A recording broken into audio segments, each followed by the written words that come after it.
Buenas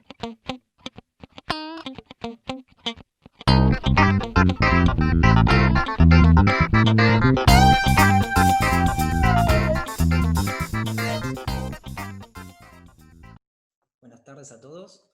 Bienvenidos al Masterclass Eficacia de las Comunicaciones Laborales efectuadas durante el aislamiento sanitario, a cargo de Diego Javier Tula, juez laboral de la provincia de Buenos Aires y docente de grado en distintas universidades del país. Les quiero comentar que a modo de organización, los participantes van a ser silenciados y van a estar activos únicamente la cámara del disertante, quien compartirá su pantalla.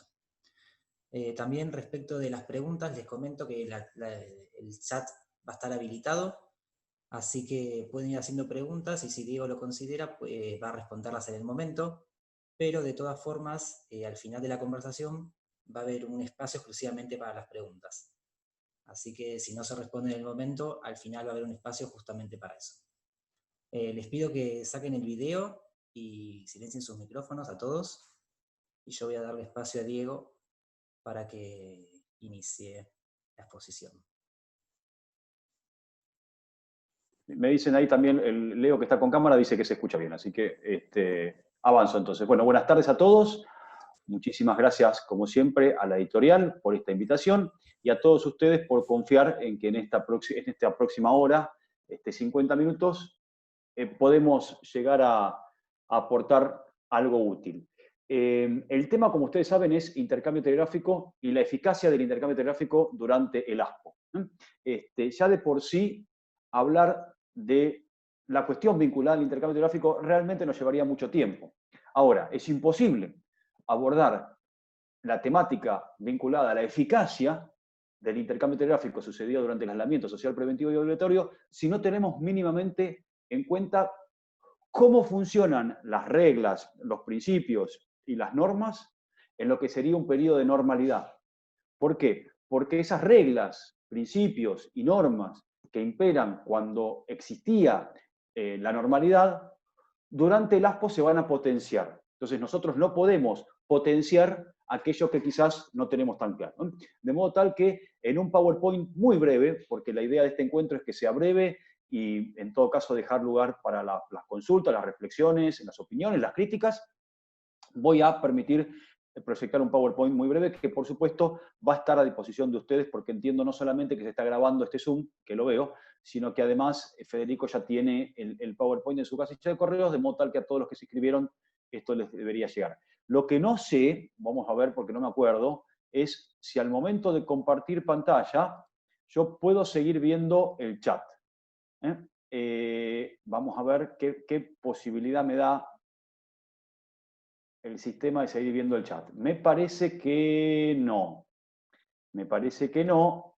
Entonces, espere que voy a ir cambiando en mi computadora las opciones. No me da posibilidad de ver el chat. Así que yo no me voy a enterar si hay chat. En todo caso, cada 4 o 5 slides hago un corte, maximizo mi pantalla y me fijo si hay alguna cuestión. Digo esto porque por ahí a ustedes justo se les ocurrió alguna pregunta, tienen un caso específico sobre eso, yo avanzo sobre el tema, se pierde y después es difícil retrotraer. Bueno, vamos a ver si pasa bien esto. Eficacia de las comunicaciones cursadas durante el ASPO. Esto es un primer escenario que para mí es el más importante.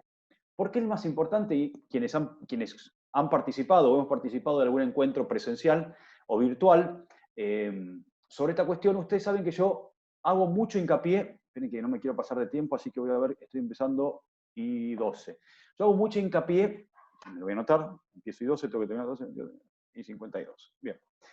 Yo hago mucho hincapié en que la cuestión del intercambio telegráfico siempre tiende a reducirse al terreno fáctico, a la plataforma fáctica y muchas veces bueno, ya sabemos, esto es así porque sí. ¿Por qué una comunicación con domicilio rehusado, rechazado, cerrado? ¿Por qué se notifica? Porque sí. ¿Por qué el empleador tiene que responder las comunicaciones que le cursa el trabajador como consecuencia del contrato de trabajo? Porque sí. ¿Por qué hay que identificar claramente la injuria? Porque sí. Entonces, hay un montón. ¿Por qué el despido indirecto siempre, y utilizo esta palabra a propósito, que en realidad la pondría entre signos de pregunta, siempre requiere una intimación previa, porque sí. Entonces, en la reducción al terreno fáctico y al porque sí, nosotros nos perdemos, digo nosotros como abogados, nos perdemos la posibilidad, muy rica por cierto, de discutir jurídicamente el espacio, el terreno que ocupa el intercambio telegráfico. Y arrastramos aquello que nos enseñaron en la facultad, en nuestro caso hace mucho tiempo, quizás en otros casos hace menos, aquello de la invariabilidad de la causa del despido. Bueno, el intercambio telegráfico rige el principio de buena fe, rige la teoría de la recepción, rige la cuestión de que no se puede modificar o no se pueden modificar las injurias que se invoquen como consecuencia de la extinción del contrato de trabajo, y allá vamos. Todo lo que viene después es despido. Todo lo que viene después es distracto. En materia de intercambio telegráfico ya lo conocemos. Y esto realmente es un reduccionismo que termina perjudicando a las partes que ustedes representen. ¿Por qué? Porque si ustedes son abogados de parte actora, van a tener muchísimas herramientas desde el intercambio telegráfico para discutir jurídicamente una cuestión sin entrar en la plataforma fáctica. Y lo mismo digo si son abogados de parte demandada. Entonces, esto ya me lo han escuchado mencionar muchas veces. A ver, hay escenarios donde producto del caso que te trae tu cliente, bueno, realmente estás medio atado de pies y de manos. ¿Por qué? Y porque te trae una relación laboral de 10 o 15 años en negro, ya sea lo que yo digo negro o negro con facturación, pero facturación consecutiva, concomitante, exclusiva, y vos decís, bueno, como abogado, ¿qué hago? Y como abogado lo único que me queda es desconocer el vínculo laboral.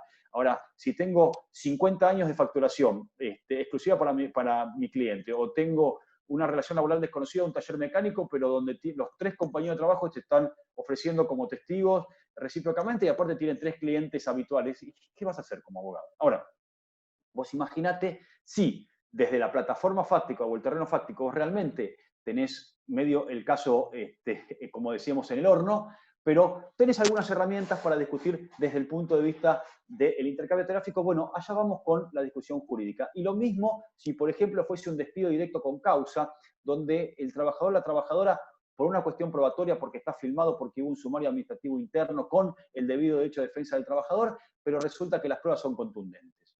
¿A mí qué me queda ahí? A mí me queda simplemente rechazar todos los hechos que se me imputan y después lograr la estrategia en el juicio de tratar de convencer al juez de que ese despido directo con causa no reúne los requisitos de contemporaneidad, razonabilidad, proporcionalidad, etcétera, etcétera, etcétera. Entonces, todo esto requiere conocer las normas jurídicas que están involucradas. Algunas de esas normas jurídicas son las que ustedes están viendo en la pantalla. Por ejemplo, el artículo 10, el principio de conservación del contrato de trabajo. Cuando un trabajador me intima para que ponen, no sé, 3 meses de salarios. ¿Esto es correcto? Y parecería ser que sí. Pero si me intiman por 2 meses de salarios, bueno, parecería ser que también. Y si me intiman por 1 mes de salario, y ahí empiezan los ruidos. 1 mes de salario es causal o no es causal de injuria. Y si me intima para que le pague un adicional de convenio, que por ahí no se lo pagué en los últimos 6 meses, ¿cómo juega el principio de irrenunciabilidad, que es otra de las normas que ustedes ven citadas, con el principio de conservación del contrato de trabajo? El trabajador en ese caso podría, por ejemplo, iniciar un juicio por reclamo salarial sin considerarse despedido, un cobro de salarios. ¿Por qué se coloca en situación de despido indirecto si lo último que tiene que hacer el trabajador, en realidad las partes, es romper el contrato de trabajo? Entonces, esto yo diría, por ejemplo, si fuese abogado de parte demandada. Ahora, si fuese abogado de parte actora, ¿qué diría? O el trabajador en realidad, porque todavía no hay parte actora, acá hay requirente y requerido, o remitente y destinatario, o deudor y acreedor. Yo diría, bueno, en realidad, perfecto, yo tengo que conservar el contrato de trabajo, por eso intimo, para que cese en el incumplimiento. La acción renuente del empleador, el silencio, erige ese incumplimiento en injuria, lo pongo en mora. Y además yo no tengo por qué tolerar que se me reduzca un porcentaje de mi salario, como puede ser, por ejemplo, el no pago de ciertos adicionales, por el principio de irrenunciabilidad. Esto va a ser muy importante en otro encuentro que vamos a tener más adelante sobre el débito laboral y la remuneración a la luz del 223 bis, que probablemente inunde los tribunales de jurisprudencia. No todavía, hay un solo fallo que yo conozco donde entiende que no correspondía el acuerdo que se celebró ante la autoridad administrativa en los términos del 223 bis de la ley de contrato de trabajo, pero por la sencilla razón de que la trabajadora estaba gozando de una licencia y por lo tanto era incompatible con el 223 bis. No se trataba simplemente de la suspensión del débito producto del ASPO, sino que estaba gozando de una licencia. Bueno, esta discusión muy rica de decir, bueno, atenta o no atenta contra el principio de renunciabilidad, atenta o no atenta contra lo dispuesto por el artículo 8 del decreto 297, atenta contra, o no contra la 14250, atenta o no contra la ley de contrato de trabajo, atenta o no contra las normas del Código Civil y Comercial, van en un nuevo encuentro. Y también, por supuesto, los artículos 57 y 58, el silencio, cuándo se configura el silencio, cómo se configura el silencio, cómo se computan los plazos para configurar el silencio. Notifico una empresa un día viernes. Bueno, ¿a partir de cuándo comienza a correr? La ley de contrato de trabajo habla de 2 días hábiles. ¿Días hábiles de quién? ¿Días hábiles de la empresa? Si esa empresa cierra un viernes o ese local cierra un viernes, ¿cuándo comienza a correr? ¿El lunes? ¿Días hábiles del correo? Bueno, si fuese días hábiles del correo, tampoco sábados y domingos computa. Si fuese días hábiles de la empresa y esa empresa funciona los días sábados y domingos, bueno, parecería ser que el lunes yo podría configurar un despido indirecto. Ahora, qué cuidado que hay que tener en esto para no configurar un despido ante tempus, pero tampoco quedarme o reteniendo la comunicación y lograr, por ejemplo, no sé, que el empleador me despida sin causa o con causa, y quizás si yo no hice la intimación antes, perder la posibilidad de acceder al reclamo por la ley 24013 porque ese contrato de trabajo no se encontraba vigente. Bueno, los artículos 62 y 63 y el 242 y el 243, en el primer caso habla de la buena fe y en el segundo caso, como ustedes saben, habla de toda la cuestión de la injuria y la configuración y la autosuficiencia al momento de realizar esa intimación o esa comunicación. Ahora, ojo que también hay normas del Código Civil y Comercial involucrados. Esto sirve el 827, 828, 828, 833, el 2540. Todo esto hacía referencia a la clasificación del Código Velesiano en el 699 y 705, recordarán, entre obligaciones simplemente mancomunadas o solidarias, y en las solidarias donde cualquiera de los acreedores o el acreedor puede exigir a cualquiera de los deudores o al deudor el cumplimiento total de la obligación. Porque la prestación es única e indivisible.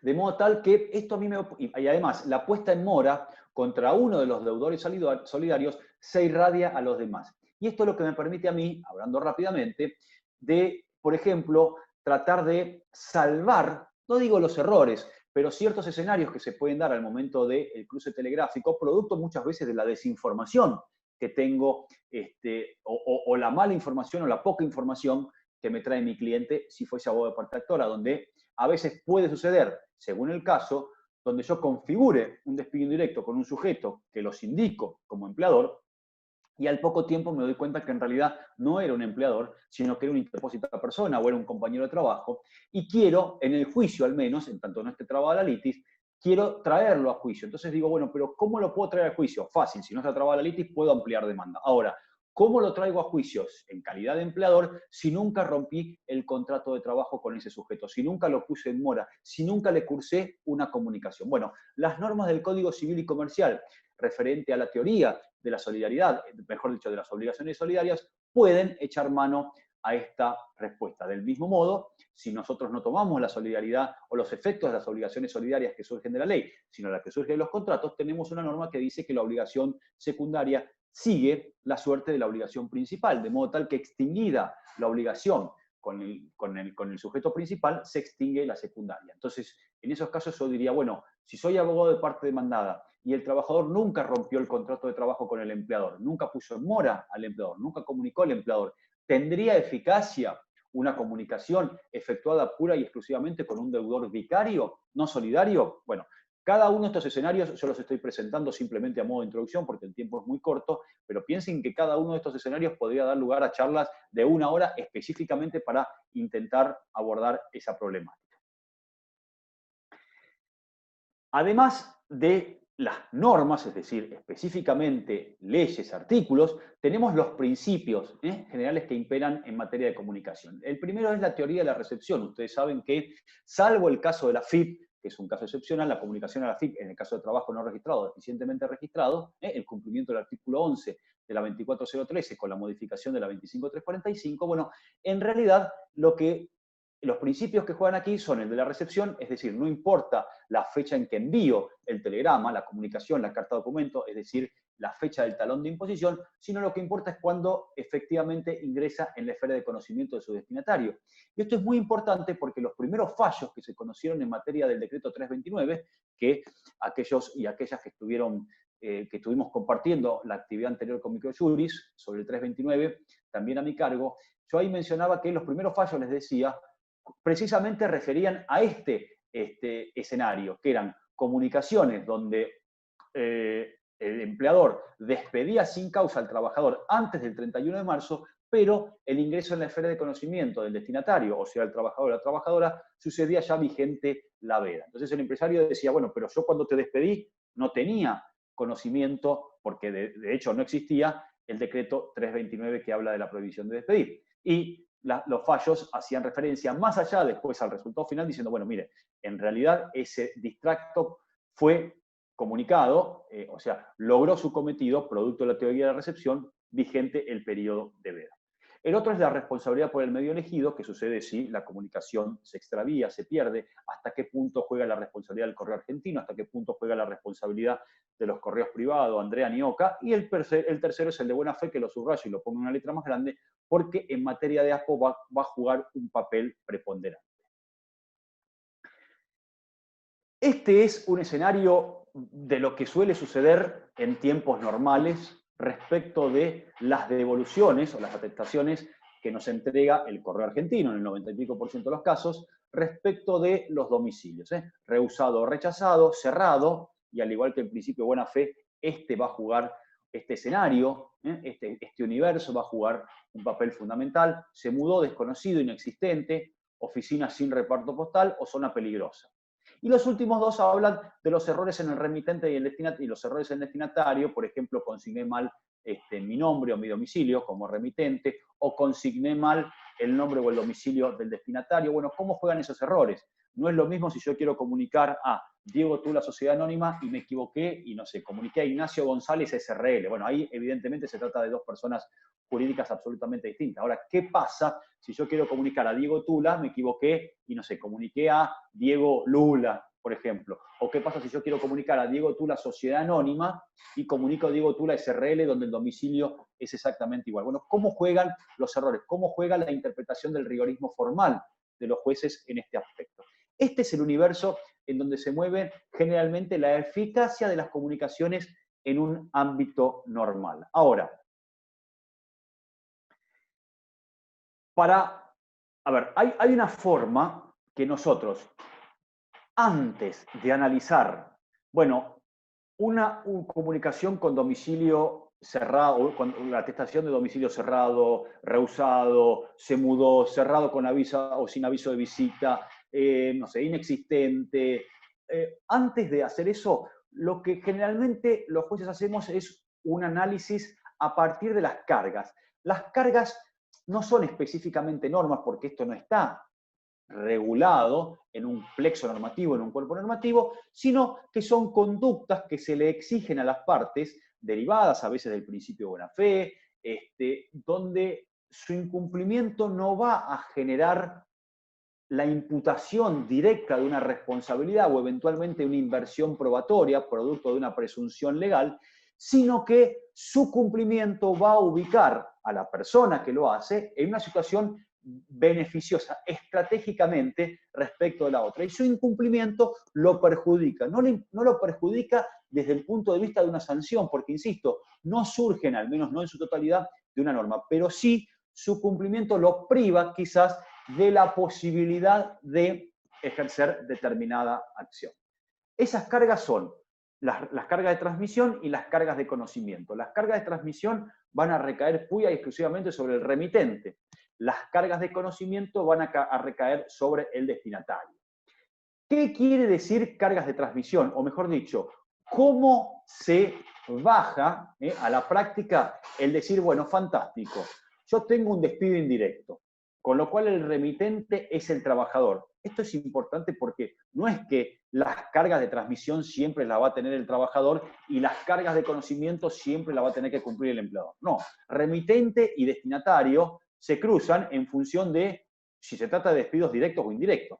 Pero pongamos el caso de un despido indirecto, donde el remitente es el trabajador y tiene que cumplir con su carga de transmisión. ¿Qué vamos a analizar los jueces? Bueno, en principio deberíamos analizar si cumple con esas cargas. Primera carga, identificación. Yo me tengo que identificar correctamente. Y uno va a decir, bueno, pero ¿quién se va a equivocar? Y muchas veces pasa que yo, en la carga, en el sistema, en el apuro, en la vorágine del día a día, cargo mal un nombre y entonces, no sé, a mí me está intimando José Pérez a que lo registre. Y yo digo, yo no tengo ningún José Pérez, o mejor, o que, no sé, que lo registre o que lo registre adecuadamente. Yo no tengo, me voy a excusar el día de mañana como demandó diciendo, yo no tengo ningún José Pérez, yo tengo un María José Pérez. Bueno, por supuesto acá juega una vez más esto de errores de tipeo al momento de redactar la carta documento o el telegrama colacionado laboral gratuito. Pero lo cierto es que esa carga hay que cumplirla, que es identificarme tanto correctamente como identificar al destinatario. Esto también es importante cuando vemos nosotros en la práctica, por ejemplo, que se remiten comunicaciones a nombres de fantasía. Todo golosinas con domicilio en. A veces se puede corregir eso cuando yo identifico el número de quill, o la actividad. Uno va a decir, bueno, no podrías el día de mañana, en definitiva, excusarte de decir, mi silencio se debió a que yo no identifico a ese remitente, sobre texto de que estaba mal el nombre. ¿Por qué? Y porque el domicilio coincide con tu lugar de prestación de tareas, porque el número de quill es el tuyo que tenés registrado como empleador, etcétera, etcétera, etcétera.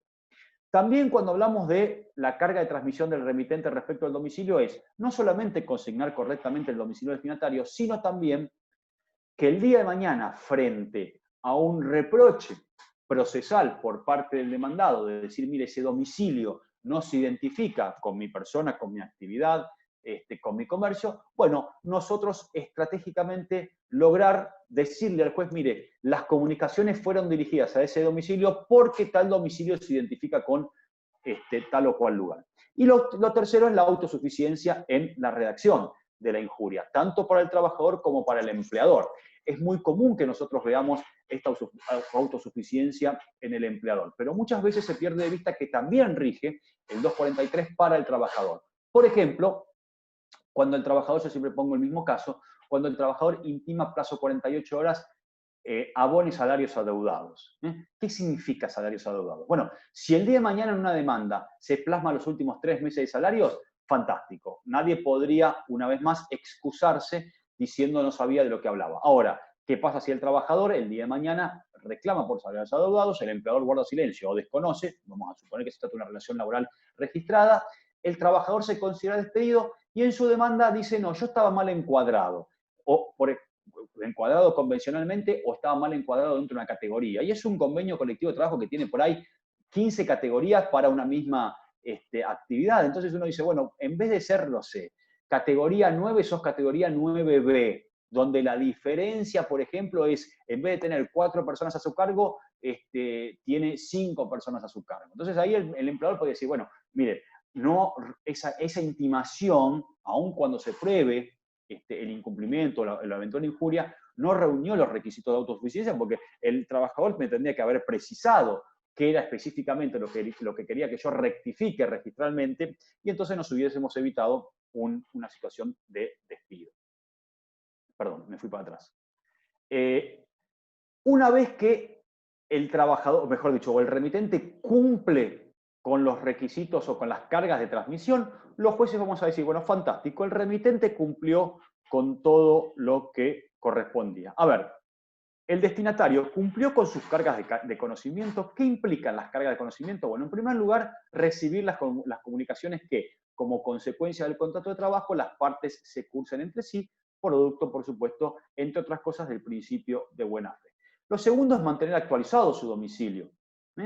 Ahora vamos a ver más adelante, pero el trabajador que dice, bueno, yo nunca me enteré, pero yo me mudé, miren, mi DNI figura mi nuevo domicilio. O sea que yo, ante los organismos públicos, realicé las denuncias y los cambios respectivos, los trámites respectivos. Ahora, vos le avisaste a tu empleador el cambio de domicilio, porque, ojo, porque quizás figura el domicilio de legajo al momento que ingresaste y eso fue hace 15 años.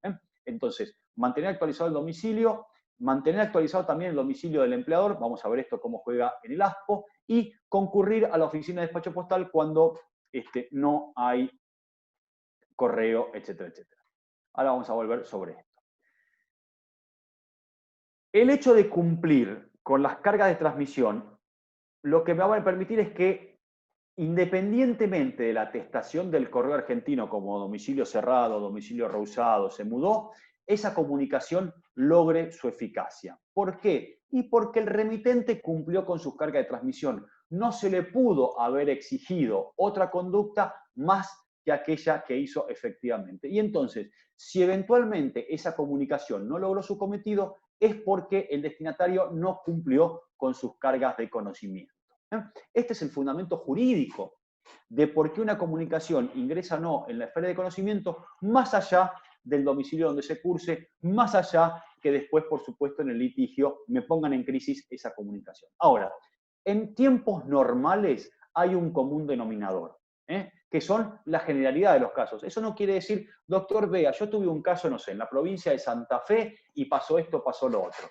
Ahora, hay comunes denominadores. ¿Cuáles son los comunes denominadores? Bueno, por lo general, en situaciones normales, siempre y cuando el remitente cumpla con sus cargas de transmisión, las comunicaciones dirigidas al domicilio real del empleador, si es persona humana, o al trabajador, o las comunicaciones dirigidas al legajo personal del trabajador, ingresan en la esfera de conocimiento del destinatario. Lo mismo sucede con el lugar de prestación de tareas. En principio, esto vamos a ver cómo se debe analizar, entiendo yo, es una propuesta simplemente, desde el escenario del ASPO, pero en principio, en tiempos normales, al domicilio de prestación de tareas también, y por supuesto, al domicilio legal estatutario o al domicilio de la casa central o la casa matriz. Ahora, en el medio de todo esto, que más o menos lo tenemos acomodado, se sanciona, se dicta el decreto 297 que estableció el ASPO, el aislamiento social preventivo y obligatorio, donde en materia de eficacia de intercambio telegráfico tiene 4 escenarios. El primero estableció la prohibición de circular y trasladarse por la vía pública, rutas, calles, etcétera, etcétera. El segundo, la abstención de concurrir a los lugares de trabajo. Esto va para el trabajador y para el empleador. Lo tercero es permanecer en el lugar de su residencia habitual. Esto había sido un conflicto al principio. Ustedes recuerdan ese fin de semana que se habilitó para que todas las partes pudiesen, para que todos los ciudadanos pudiesen volver a sus lugares habituales. Algunos aprovecharon para eso, otros aprovecharon para irse como un fin de semana feriado. Bueno, en fin, hoy ya, salvo gente que esté en el exterior o alguna situación particular, hoy ya no hay impedimento de volver a su lugar de residencia habitual. Y, por supuesto, el cuarto escenario, que son las excepciones, es decir, las actividades excluidas del ASPO, esenciales y o permitidas. Entonces, ¿qué sucede con este escenario? Y ahora sí, ya para después dejar el lugar a las consultas, ¿qué sucede en este escenario? Porque las dudas que se presentan son básicamente las siguientes. En primer lugar, yo cursé una notificación antes del 31 de diciembre intimando la registración del contrato de trabajo, vino el ASPO, perdón, me confundí con el 329. Antes, no sé, del 12 de marzo, vino el aislamiento social preventivo y obligatorio. La actividad de mi empleador no se trata de una actividad excluida, tampoco se puede hacer remotamente, de modo tal que yo tengo el débito suspendido, pero a mí continúa sin registrarme correctamente, continúa sin pagarme el salario. Y la verdad, yo me quiero considerar despedido. Ahora, si yo estoy en negro o estoy en blanco, ¿qué pasa? Y si yo estoy en negro, no registrado, no voy a tener otro domicilio distinto, generalmente, al lugar de prestación de tareas. Si tengo suerte, conoceré el domicilio real de mi empleador, pero muchas veces solo cuento con el domicilio de prestación de tareas. Entonces, este escenario no va a ser lo mismo si nosotros tenemos del otro lado un empleador, persona humana o persona jurídica, donde nosotros tenemos algunas otras alternativas. Entonces, en primer lugar es a qué domicilio yo debería cursar durante el ASPO una notificación para que eso sea eficaz. Pero también esto va de la mano con un segundo interrogante que probablemente ustedes que ejercen hoy les ocupe cierta inquietud, cierto reparo, que es, bueno, fantástico, yo intimé antes del ASPO. No quiero hacer efectivo el apercibimiento. ¿Por qué? Y porque tengo miedo, por ejemplo, que el día de mañana el empleador eche mano en un futuro juicio a decir, mire, usted aunque me pruebe que no pagué, usted aunque me pruebe la negativa de tareas, usted aunque me pruebe la falta de registración del contrato de trabajo, esa comunicación nunca ingresó en la esfera de conocimiento. Porque yo estaba en cuarentenado en mi domicilio, o sea que no podía ir a mi lugar de trabajo. Pero además tampoco podía ir eventualmente a mi lugar de trabajo con cierta habitualidad, no para abrir, sino para ver si tengo algún aviso de visita del correo, si me llegó una comunicación. Entonces, el abogado del trabajador o la abogada del trabajador, ¿qué hace? Dice, bueno, ¿qué hago? ¿Rompo el contrato de trabajo o no? Porque la verdad que es un tipo que tiene, no sé, 15 años, una mujer que tiene 10 años de antigüedad. No, mejor lo aguanto y sigo tirando intimaciones, o intimo por última vez, intimo una vez más, intimo, y cuando se levante el ASPO, por supuesto, esto juega distinto en lugares donde ya hay distanciamiento social, no aislamiento social. ¿Pero qué hago? Lo aguanto hasta que, no sé, una nueva disposición administrativa del jefe de gabinete habilite como actividad esencial o permitida, y entonces ahí abre el comercio y pueda notificar, pero resulta que ahí juega otro interrogante. ¿Por qué? Y porque quizás pasaron 3 meses de la primera intimación. Sí, en el medio fui tirando intimaciones, pero pasaron 3 meses. Y si el día de mañana el empleador me dice, bueno, sí, yo me notifiqué con la última, pero ¿sabe qué? Entre la primera intimación y la última pasaron más de 3 meses. Entonces, ¿cómo juega el requisito de contemporaneidad entre la primera intimación y la última? Digo, son escenarios que van más allá de si laburó o no laburó, si estaba bien registrado o no estaba bien registrado, si los testigos me declaran bien o me declaran mal. Pero no por eso menos importante. ¿Por qué? Porque si el empleador el día de mañana me juega esta carta y me la gana, o siembra la duda en el juez, yo pierdo el juicio, o por lo menos pierdo el distracto. Y si a mí se me cae el 245, se me cae el 232, se me cae el 233, ¿por qué? Por cualquier cuestión vinculada al distracto, 2 minutos después se me cae el 80% del reclamo. ¿Por qué? Porque el 245 me arrastra el 1 de la 25.323. El 245, el 232 y el 233, que es preaviso, antigüedad, preaviso, integración y antigüedad, me arrastra el 15 de la 24.013. Porque esos 3 indemnizaciones me arrastran el 2 de la 25.323. Entonces, si yo me quedo sin sanciones, si yo me quedo sin indemnizaciones, ¿qué me juegan? Y me juegan salarios. Me jugará el artículo 80. Pero mi indemnización se reduce un 80%. Y aunque no llegue a sentencia eso, imagínate una discusión donde el demandado me dice el día de mañana, bueno, mira, para sacarme el juicio este tema, para sacarme encima este tema, yo te voy a ofrecer un 20% del reclamo original sin intereses, que ya de por sí los intereses en la provincia de Buenos Aires son una lágrima, ¿no? Pero me lo ofrecen. ¿Por qué? Y pasó la sentencia, y fíjate a veces el juez que dice que entre la primera intimación y la última pasaron 4 meses, porque yo en mi contestación de demanda te dije que hubo un 241, más aún si estuviste sin cobrar. Entonces, estos son escenarios que uno dice, bueno, digo, acá yo me siento un privilegiado, porque más allá de que yo tengo inquietudes académicas y puedo escribir artículos donde plasmo mi opinión o hago aportes, digo, a ustedes les quema esto, porque yo lo voy a resolver, salvo que se trate de un proceso urgente, yo lo voy a resolver de acá a lo que dure un trámite y llegar a sentencia, y donde quizás la jurisprudencia ya esté rodada sobre esto. Ahora, ustedes son los que asesoran y van a tener que decir, bueno, no, rompemos el contrato de trabajo, o no rompamos el contrato de trabajo, aguantémoslo un poco más. Y la decisión que ustedes hagan con su cliente, además de luchar con la ansiedad de su cliente, que le va a decir, pero ¿cómo aguantar un poco más si yo no cobro? Y hacerle entender que el hecho de que rompa el contrato de trabajo tampoco va a implicar que cobre, ¿no? O sea, digo, esa parte la tienen difícil ustedes, y chapó a los abogados que ejercen así y a las abogadas, porque se llevan hoy por hoy la parte más difícil. Entonces, yo ensayo para ir terminando una doble reflexión. Según se trata, trabajo no registrado o trabajo registrado. El trabajador o la trabajadora que está registrada, que en principio está bien registrada, bueno, entiendo yo que, y por supuesto se trata de una actividad no excluida del ASPO, y tampoco realizándola con teletrabajo, donde el comercio o la empresa está cerrada. Entonces, en esos casos el trabajador o la trabajadora tiene la posibilidad, sobre todo que es gratuito, de cursar las notificaciones a otros domicilios. No digo a todos, pero decir, bueno, a ver, fantástico, se trata de una persona jurídica. Bueno, si es persona jurídica, yo sé que la Corte Suprema de Justicia de la Nación tiene jurisprudencia y la Suprema Corte de la Provincia de Buenos Aires, doctrina legal, que dice que las comunicaciones cursadas al domicilio legal estatutario generan una presunción iure de iure. O sea que si yo quiero garantizarme que esa comunicación, el día de mañana, ASPO, sin ASPO, distanciamiento, aislamiento, va a lograr su cometido, bueno, yo lo que voy a hacer es, la voy a cursar al domicilio legal estatutario. ¿El domicilio legal estatutario no me sirve porque es una persona humana? Bueno, tengo el domicilio de los recibos de haberes, que puedo no coincidir con el domicilio de prestación de tareas. Tengo el domicilio fiscal, que puedo no coincidir con el del domicilio de prestación de tareas. Puede suceder, por ejemplo, que yo trabaje para una sucursal, donde la sucursal está cerrada, no sé, una concesionaria de autos, pero quizás la casa matriz no. Entonces, bueno, curso las notificaciones también, no digo, esto no es o, esto es en todo caso también y a la casa matriz.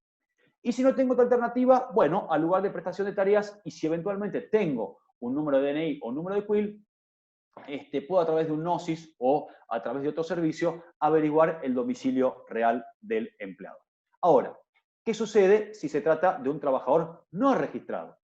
Porque el trabajador no registrado, no hablo de trabajador no registrado que por ahí es gerente de recursos humanos y está facturando hace 20 años, porque esa persona tiene más información probablemente que los mismos dueños. Entonces, hasta cuando vos, no sé, vas a extender la responsabilidad por el 274 si es una sociedad anónima, por el 159 si es una SRL, bueno, ahí por ahí hasta te tira el domicilio preciso de la casa de fin de semana que tiene el directivo. Estoy hablando del trabajador en negro que trabaja en un comercio, en una industria, construcción, donde a duras penas, yo siempre digo lo mismo, a veces te viene, insisto, el gerente de recursos humanos y a veces te viene el trabajador, sin desmerecer, por supuesto, pero de la construcción, metalúrgico, que por ahí no tiene demasiados conocimientos, tampoco sabe demasiado darse a entender, y que vos tenés que hacer todo un laburo de rompecabezas de logística para intentar sacar un nombre y un domicilio. Y si lo lográs, con suerte en lugar sacás un domicilio de prestación de tareas y un nombre más o menos y un apellido.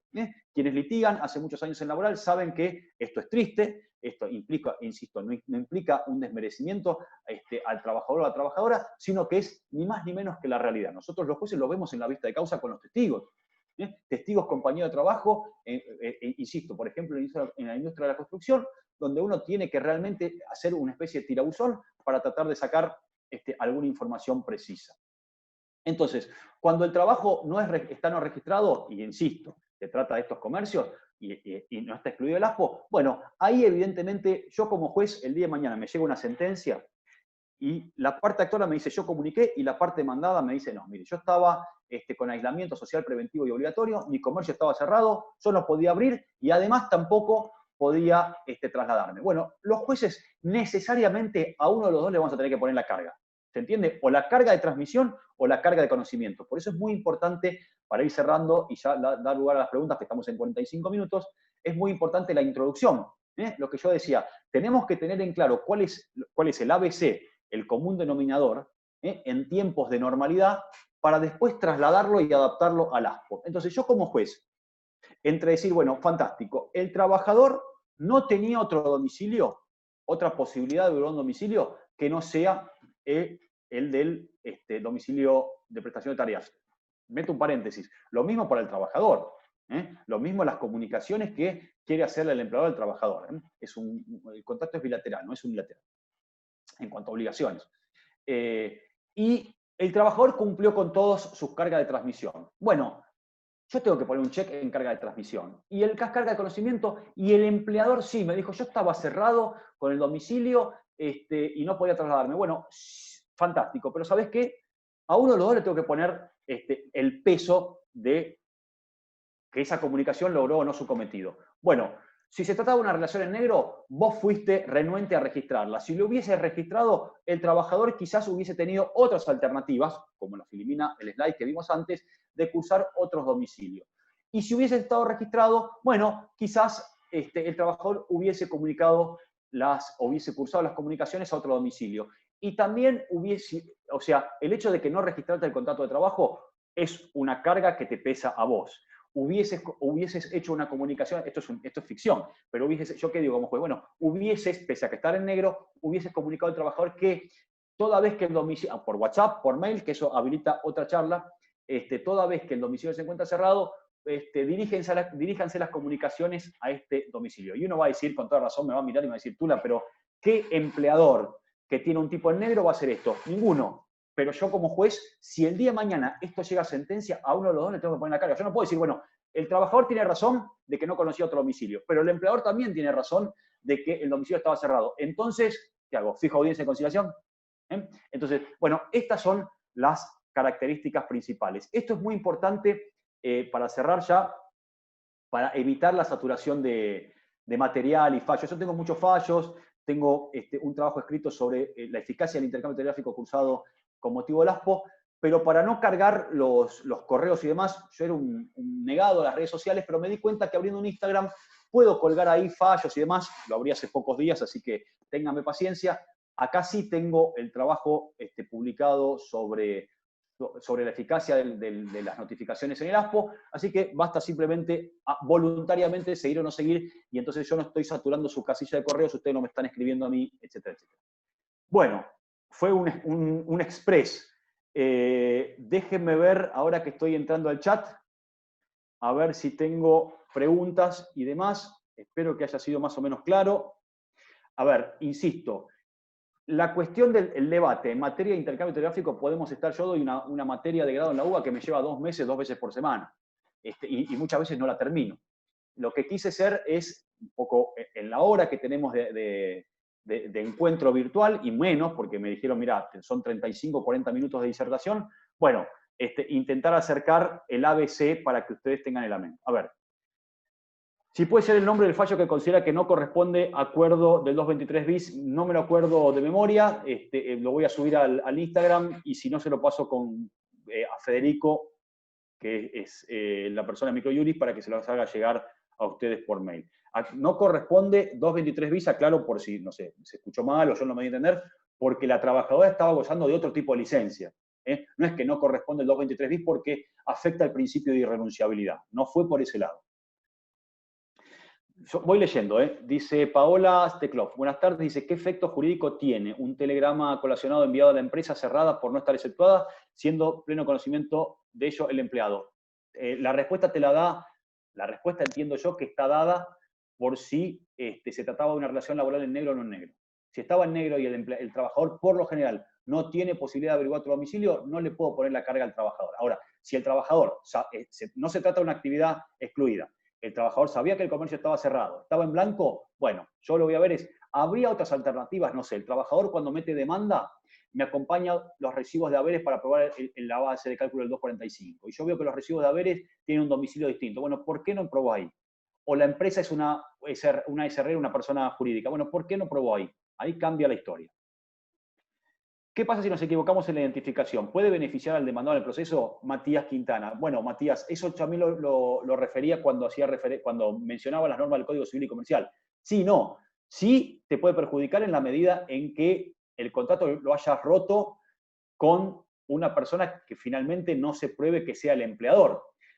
Pero aún así, las normas del Código Civil y Comercial en materia de solidaridad te da la posibilidad de ubicar a todos los deudores en una paridad, es decir, que se trata de obligaciones solidarias, no concurrentes, solidarias, y entonces la puesta en mora de uno se irradia a los demás. ¿Esto qué quiere decir? Que yo puse en mora a un sujeto que no era el empleador, pero como todos son deudores solidarios y están en paridad de condiciones, bueno, la puesta en mora de uno de los deudores solidarios, me da lo mismo que sea empleador o no, se irradia a los demás. Esto es lo que diría yo si fuese abogado de parte actora. Si fuese abogado de parte demandada, digo, no, si vos no rompiste el contrato de trabajo con quien no fue tu empleador, si no hay obligación principal, la secundaria sigue la suerte del principal y eso está mal extinguido. Andrea Sosa dice, gracias por la invitación, felicitaciones por el evento, doctor Dulex. Bueno, muchas gracias. Si sos la Andrea Sosa de San Martín, muchísimas gracias, Andrea. Siempre es un gusto verte y leerte. Muchísimas gracias. Micaela Saiz dice, ¿qué validez tiene una carta documenta enviada al domicilio, que en teoría es el que tiene el trabajador en su legajo, habiendo constituido domicilio a todo evento en mi estudio? Bueno, Micaela, fantástica la pregunta. Yo, fíjate que a propósito no quise decir esto. Yo tengo un libro escrito, y acá le voy a pedir una licencia a la editorial, porque no es de Microjuris, es de Rubinsal Culsoni, tengo que hacer porque hace cuestión de honestidad intelectual, y aparte estoy pasando material, nada más. Yo tengo un libro escrito sobre intercambio telegráfico en el contrato de trabajo con Rubinsal, y es todo hecho en forma de preguntas y respuestas, y específicamente abordo este tema. El domicilio constituido en las piezas postales es plenamente eficaz. Es más, suele hacerse cuando, por ejemplo, usted lo sabe mejor que yo, el trabajador o trabajadora vive en zonas precarias, donde el oficial del correo argentino o del correo no entra. Entonces, ¿qué hace? Muchas veces constituye domicilio en la casa de un familiar o a veces en el propio estudio del abogado. Entonces, si yo recibo una comunicación donde se me constituye un domicilio, ¿tengo la obligación de responder a ese domicilio constituido? Y la obligación en el sentido que nace una ley, no. Que nace una norma, no. pero por imperio del principio de buena fe, etcétera, etcétera, bueno, si el remitente me está diciendo, mira, cursame las notificaciones acá, en principio tendría que hacerle. Ahora, las notificaciones dirigidas al domicilio de legajo personal del trabajador, que también tengo desarrollado el tema, son válidas, porque ese es el caso que yo decía, donde el trabajador se mudó 20 veces, tiene todos los cambios de domicilio hechos, pero nunca se lo hizo saber a la empresa. Y la empresa dice, mira, yo aquí ya tengo la declaración jurada con un domicilio hace 20 años. No era obligación del trabajador, perdón, no era obligación de la empresa cursar otro domicilio. Ustedes después me van diciendo abajo de todo si están respondidas o no, porque en todo caso cuando voy bajando veo. ¿Qué validez tiene una carta documento enviada? Esto ya lo leí. ¿Qué pasa si la empresa no está autorizada a funcionar y recibe una intimación pero nunca se entera? Podés acusarla de silencio. Bueno, Laura, esto es lo que yo dije. Sí, en la medida en que se trata de un trabajador no registrado y vaya dirigida al domicilio de prestación de tareas porque no tenía otro domicilio. Ahora, si fuese al revés, si fuese un trabajador registrado y cursa una notificación al domicilio de prestación de tareas sabiendo que se trata de una actividad no excluida del ASPO, y ahí yo entiendo que no hay silencio del empleador. Esto tiene, hoy ustedes lo saben, lo sufren mucho mejor que yo, mucho más que yo. Esto lo sufren en materia de notificación de las cartas, de las demandas por carta documento. En Provincia de Buenos Aires tengan en cuenta que salió una nueva resolución de la Corte donde a partir del jueves habilita el inicio de las demandas por la Receptoría General de Expedientes, demandas de todo tipo, no solamente con prescripción inminente o procesos urgentes. Bueno, fantástico. Nosotros habilitamos el inicio de demandas en la Provincia de Buenos Aires. Ahora, ¿y los traslados de demanda?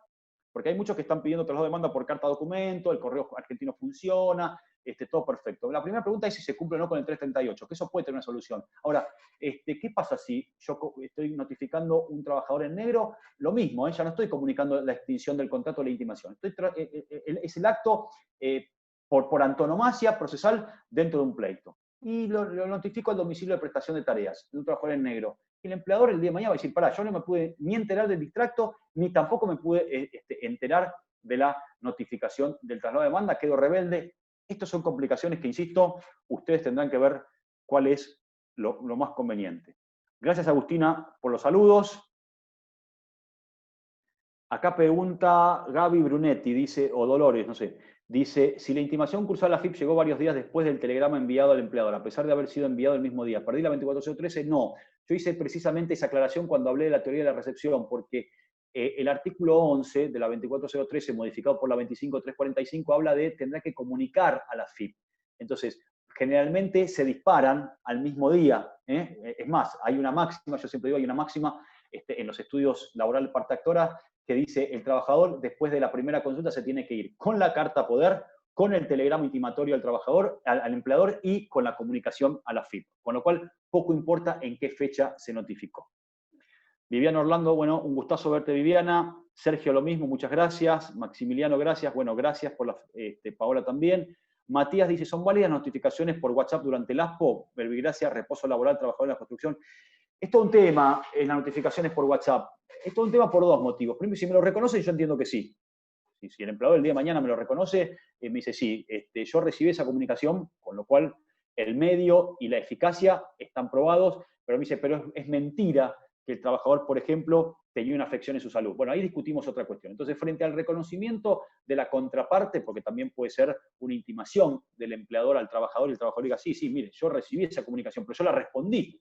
Entonces, frente al reconocimiento, entiendo yo que están las condiciones dadas. Después, el problema es, que también merece otro capítulo especial, el problema es cómo se prueba ante el desconocimiento, porque acá lo de WhatsApp, o por Instagram, o por Facebook, o por Telegram, ¿qué se hace muchas veces? Y se imprime lo que se hacía con los mails. Hago una captura de pantalla, un print de pantalla, lo imprimo y lo acompaño al expediente con un print de pantalla como un documento privado. Y eso ni siquiera es un documento privado, las normas del Código Civil y Comercial de la Nación, no tiene firma, no tiene fecha, no tiene nada. Entonces, ni siquiera la contraparte estaría obligado a desconocerlo. Entonces, el problema de la eficacia, si son válidos o no, es después cómo lo acredito el juicio.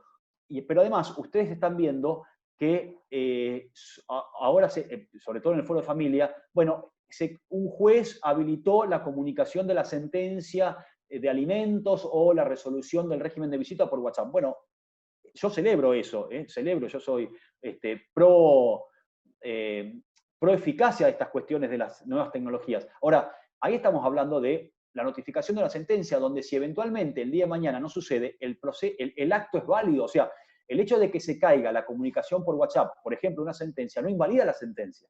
El problema, no tanto acá que habla de una notificación de reposo, pero el problema es válida la comunicación, por ejemplo, un despido indirecto por WhatsApp, donde si yo digo el día de mañana que no, el acto es inválido. O sea, yo me quedo sin despido. Esto es gravísimo. ¿Se entiende? Por eso a veces veo que hablan de equivalencia. Bueno, fíjate que en familia habilitan notificaciones por WhatsApp. Sí, pero el acto sigue siendo válido, que es la sentencia. El acto está firme. Perdón, no está firme, pero digo, el acto firme en el sentido de que es válido. Después, en todo caso, la eficacia comunicacional de esa notificación podrá caerse. Bueno, gracias Martín, gracias Mirta, gracias Marcela, el libro es excelente. Bueno, muchas gracias. Gracias Susana, Matías. Bueno, muchísimas gracias por todo. Julieta dice, consulta no ordenado, traslado de demanda por algún medio alternativo ante el ASPO. Bueno, ahí está Julieta. A ver, yo estoy con la editorial Microjuris, pero después en todo caso en el Instagram, ahí estamos, hay un trabajo excelente de un amigo mío que se llama Daniel Giuliano, que litiga en Mercedes, es abogado laboralista, que ejerce la profesión y tiene un laburo fantástico, más allá de que se comparta o no, sobre las alternativas de notificación de la demanda por carta documento. Yo les diría, ¿hay tribunales de trabajo en la provincia de Buenos Aires que hacen lugar a la notificación por las cartas documentos? Sí, hay. Hay varias jurisdicciones que sí. Es la mayoría, y en San Isidro, que es donde yo conozco, salvo el Tribunal 3 de Trabajo por auto de presidencia, que creo que está con alguna revocatoria para resolver con alguna incidencia, eso es lo que puedo llegar a adelantar. Después, en general, se dice que no. Pero bueno, se dice que no, pero también a partir del jueves la Corte habilitó el inicio de las demandas a través del sistema electrónico de la Receptoría General de Expedientes. Entonces uno puede decir, bueno, si la Corte habilita el inicio de la demanda, ¿para qué? Para que después se frene. Está bien que nos da las facultades a los jueces de implementar o no los medios para llevar adelante el proceso. También ahí tendría que decir, es distinto si se trata de una actividad excluida o no del ASPO. Por ejemplo, una notificación de una demanda contra una clínica. Bueno, la clínica no está excluida del ASPO, con lo cual el correo argentino debería llegar. Pero, por ejemplo, los abogados no están excluidos del ASPO, o el contador, si necesita libros contables, no están excluidos del ASPO. Entonces, más allá que las presentaciones sean electrónicas, más allá que las copias sean electrónicas, si yo necesito comunicarme con un abogado, ¿esto incide o no incide? Bueno, parecería ser que en el caso de, no sé, si fuese una RT, no, porque todo es digital. Ahora, si fuese un comercio, yo puedo obligar a esa persona a trasladarse al abogado que se traslade para la consulta, y otros pueden decir, bueno, hoy es todo virtual. En ese terreno estamos. Melissa dice, doctor, si notifiqué demanda a persona física demandada mediante carta de documento autorizada por el Tribunal de Trabajo, habiendo oficiado ya a Cámara Nacional Electoral y al Registro Nacional de las Personas y el Resultado de Cámara se mudó y a domicilio cerrado, ¿debería solicitar cédula bajo responsabilidad cuando funcionan las oficinas de notificaciones? Y sí, claro, ahora todo depende al domicilio que la estás. Por eso yo decía que en las cargas de transmisión del remitente, que va a servir lo mismo para el traslado de demanda, uno de los requisitos es, el día de mañana, si el demandado me critica la eficacia comunicacional, es que yo pueda unir dos puntos, que es el domicilio que denuncié con la eficacia comunicacional. Y eso se da, por ejemplo, en el domicilio de prestación de tareas, en tiempo de normalidad, ¿no? Tengo 30 mensajes. Bueno, y ya estoy pasado de hora. Voy a tener que saltear algunos. Bueno, muchas gracias por la situación. Perdón, estoy leyendo. Bueno, gracias por todos. Ahí Paola cita el fallo Baratucci, perfecto. Gracias, Paola. ¿Existe el domicilio de aislamiento a efectos de enviarle carta, documento o telegrama? Imagino, bueno, ahí es domicilio de aislamiento. En caso de enviarle carta, documento o telegrama sería recíprocamente. Sí, porque es el domicilio constituido. Por ejemplo, no sé, vamos a hablar en terreno de la buena fe. Yo soy empleador, sé que estoy en conflicto con varios trabajadores antes del aislamiento y tuve que cerrar. Y sé que me van a cruzar notificaciones porque por ahí estoy en falta, por lo que sea. No es que le voy a pagar, porque voy a seguir sin pagarle, por ejemplo, porque no puedo. Pero yo no quisiera guardar silencio en las intimaciones. ¿Por qué? Porque eso me genera una actividad presuncional el día de mañana en un pleito. Bueno, ¿yo qué hago? Yo curso una notificación por carta documento u otros medios, haciéndoles saber que producto del aislamiento deberán dirigirse a mi domicilio real. Hoy otros van a decir, no, vive Giles, con perdón de la palabra, porque esto genera el conflicto. Bueno, en ese escenario se mueven ustedes. Bueno, gente, tengo 20.000 preguntas más, pero acá dice, perdón, quisiera consultar el usuario de Instagram del colega que escribió sobre alternativas para notificar traslado por carta documento. no sé el Instagram. Yo digo que en mi Instagram tengo subida o voy a subir, mejor dicho, porque es nuevo, un trabajo de Daniel Giuliano, Daniel Giuliano se llama, que escribió sobre esto. Bueno, muchísimas gracias por las consultas, estamos en la hora cumplida, muchísimas gracias por los agradecimientos. A mí realmente me llena de orgullo, me llena de placer, me distrae también en el buen sentido de las obligaciones judiciales, familiares, laborales diarias, así que realmente es un placer. Les recuerdo, les voy a escribir acá en Instagram, donde yo tengo, lo abrí hace poquito, así, si ustedes necesitan material o algo, me escriben ahí, y si está al alcance de lo que está como material de consulta, lo pueden ver ahí sin necesidad de que yo se los tenga que enviar por mail, ustedes me los pidan, ahí lo estoy enviando. Bueno, Federico, Diego, es todo tuyo. ¿cuántas preguntas te hicieron, Pero algo adelantaste, en 2 semanas tenemos otra charla con vos de remuneración y débito laboral, así que vamos a tener los datos de inscripción brevemente. Bueno. Gracias por la exposición y gracias a todos por haber participado. Bueno, muchísimas gracias, Federico, por la invitación nuevamente, y muchísimas gracias a todos ustedes por la paciencia y, como siempre digo, por el respeto. Muchísimas gracias. Chao. Hasta cualquier momento. Gracias.